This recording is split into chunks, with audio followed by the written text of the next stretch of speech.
Hey everybody, John, retired rider. Hope you're all doing well today. A few days ago, I got hit up on Instagram, through text message, Facebook, different people, different sources, family members, wanting to know what's going on with Harley Davidson. I don't know what's going on with Harley Davidson. I don't know what anybody in Harley Davidson. I don't know anybody that even works for Harley Davidson. But they're asking about the shutdowns and parts suppliers and things like that, the issues that they're having. And I don't have no clue no more than what anybody else does as far as what's going on with Harley. Whatever they put out, whatever's out in the news, that's all I know. I did read where they are having an issue with a supplier, third-party supplier, I think it is, and some quality control issues. Things like that going on. I did see, with what little research I did, to be honest with you, I did see where they're down 20% globally. I did also see where they're having issues getting financing for their customers. Well, the reason you're having trouble, Harley's having trouble getting financing for their customers is because they're just charging way too much for the bikes. We've been over this, we've hammered it, and been over it. But that's the problem. I mean, you're going to go to a bank and say, hey, will you finance this bike, which is not a necessity? Will you finance this bike, this 35, this 45, this 55, this $60,000 bike? That's asking a lot for a bank on something that's from a bank. On something that's, basically is not a necessity. It's basically a toy. It's basically to have fun on. 99.9% of us do not ride these to work or use them as a business or anything like that. So, in a bank size, it's a toy. It's not something that you have to have. So I can understand banks not wanting to finance bikes that are running or, that are costing anywhere from 30, 35, 40, 45, 50, 55, $60,000. Because a lot of these guys are gonna, gals, and no disrespect, but a lot of them are gonna default on these loans. And this is why, and this is what causes them to default. Everybody gets excited. They want to get that Harley. They want to get that latest bike, brand new Harley, that icon bike, whatever it may be, that year's bike, whatever's up that year, they want to get that bike. They're so pumped about getting that bike, they get in there and they don't care. They don't look at the interest rate. They don't look at, the terms of the contract. They don't look at how long, how many years it is for. What's the terms as far as how many years are you going to be paying on that bike. They don't look at any of that stuff. They're just excited because they got approved for that bike they really, really want. And then what happens is, they're out riding it for the summer and they make a few payments and all is good because it's summertime or the weather's great and they're having fun. And then what happens? Wintertime comes. The bike sits maybe anywhere from 3 to 4 to 5 to 6 months out of the year, and they're sitting in their house thinking, holy crap, I'm paying for a bike, could be anywhere from $300, $400, $500, $600, $700 a month on these bikes, depending on your interest rate, and I can't ride it. The next thing a couple months into winter, they're thinking, man, I'm forking out all this cash and I can't ride this bike and it's just sitting in the garage. And basically, I have in some cases, another car payment or another truck payment. That's how much you're paying for these bikes. Hell, trucks and cars alone are going for a fortune right now. So, just about everything, housing, you name it, it's all going for a fortune. But yeah, and these guys and gals are going to, no disrespect to them, and I understand it, are going to default on these loans because they simply can't afford it. They can't afford to have a toy, basically, sitting in the garage and paying $300, $400, $500, $600, maybe even $700 a month on a toy sitting in the garage. And the banks look at it the same way. They're looking at it as, well, okay, they're buying this toy. They're spending, anywhere from, like I said, $35 to $45 to $55 to $65,000 on this thing. They're not going to be able to ride it all year round. Are they going to default on this loan? You know, a lot of people will, and a lot of people are. And that's the problem with financing with Harley. And that's not just, you know, it's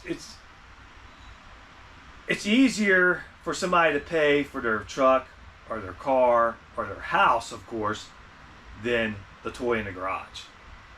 You know what I'm saying? It's easier for them to do that. So if anything's going to go to default, it's going to be the motorcycle. That's what's going to go. And the banks know this, and the banks understand this. And Harley knows this, and Harley understands this. All I know is what I see and what I hear, like I said earlier. And I see that Harley is not being ran right from the top down. I mean, I think the top is the biggest problem. And the CEO of Harley, I don't know, they need to remove him. That's all there is to it. I couldn't even tell you who he is, or she is.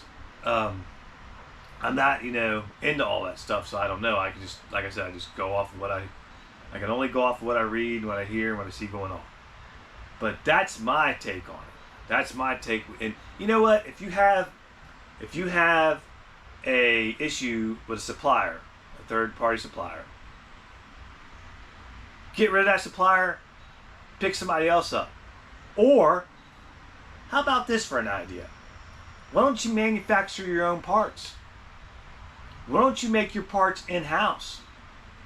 You know, that's what's happened to a lot of manufacturing, and not just in motorcycle, you know, car manufacturing. All these manufacturing plants, they're manufacturing things, they're dependent on outside suppliers that, you know, they're not making anything in-house anymore. They don't have their hands in the quality control.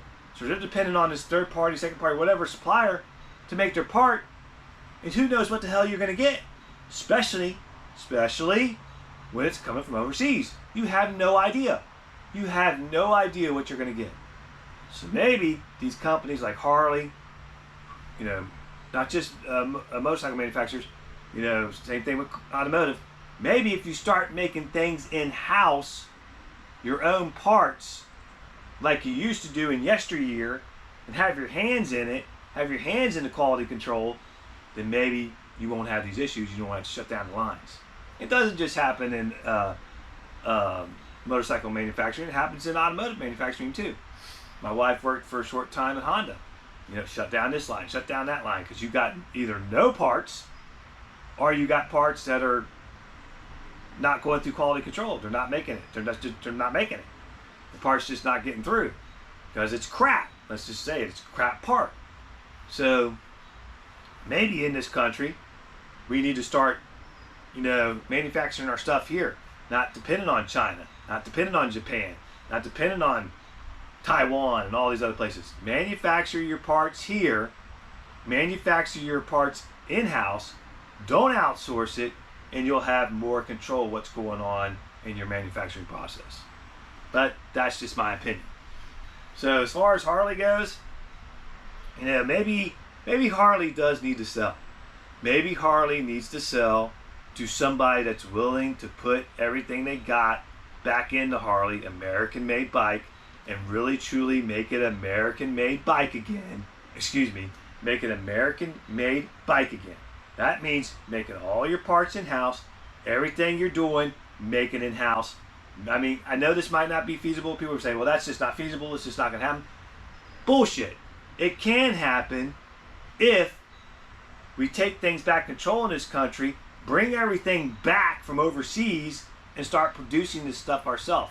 Do it in-house, or have part suppliers where your parts are made in America, so you don't have such a big issue in a far, you know, away country that you have to deal with. I mean, that's what needs to happen, in my opinion. But getting back, you know, to the financing, I heard, you know, they're having issues with financing, getting people financing. Bikes are not moving. You know what I mean? Your prices are outrageous. Banks are not going to want to fork out a loan on a toy, a non-necessity. I'm going to say it again. They're not going to want to fork out $60,000 when they know that chances are that loan's going to be defaulted on. That's the big issue right there. That's a big issue. Not to mention you're shutting plants down, you're shutting lines down due to quality control from a third-party supplier when you should be making that stuff here. Make that stuff in the United States. You know, make whatever you can in-house, all your parts in-house, and you have control of it. Like I said, you'll have control of all that. So that's where it lies, in my opinion. You know what I mean? I'm sure there's much more going on behind the scenes. It's just, and it's not, and when you depend on Japan, Taiwan, China, places like that, and you have a COVID situation like we had, and don't get me started on that, the origins of that crap. But anyway, when you have that issue, you know what I mean, in part supplies and all that, because you have a slowdown because of COVID, if you were making them here in the United States, you would have less of an issue.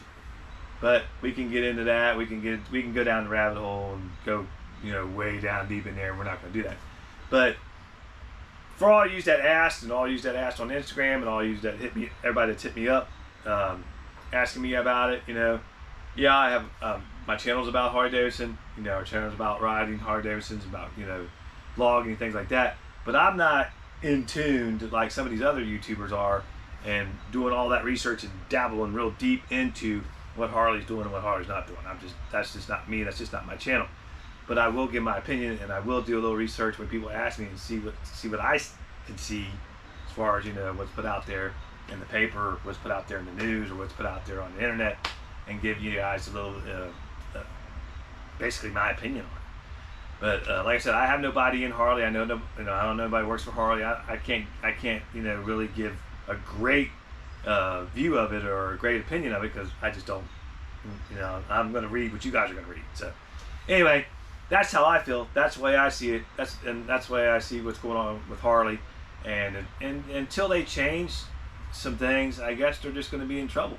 I mean, they're just going to have issues.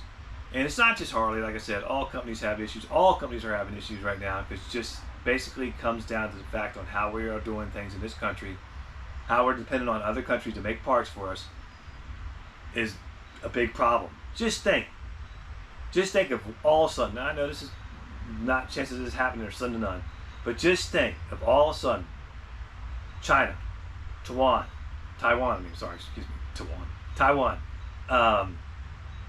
Japan, all of them just stopped manufacturing everything and said, well, we're not going to give you nothing. And I'm not just talking motorcycle parts. I'm talking any kind of parts, any kind of product. You know, you got your medicine that's made overseas. What if they just said all of a sudden, all these countries got together?